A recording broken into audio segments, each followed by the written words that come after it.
മദീനയിലെ പൂന്തോപ്പിൽ ചേരാ മഹബൂബേ തേടാ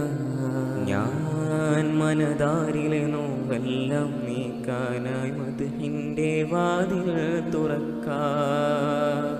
നൂറില്ല ദുനിയാവിനകത്ത്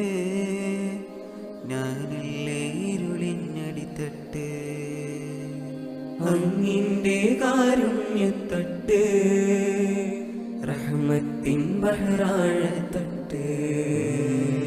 നോവിന്റെ നേരത്ത് അങ്ങിന്റെ വിളികാത്ത് ഞാനന്ന് കിടന്നോർത്ത് അങ്ങണയുന്നതു കാത്ത് നിധിയെ മതിയെ ഹാത്തിം നബിയെ തണിയെ അങ്ങ് മദീനത്തെ മരുഭൂവിലെ മണൽത്തരികൾ പാടുന്ന നശീദിന്റെ ശീലെഴുതും കവിയുടെ മധുവർണ്ണനയിലെ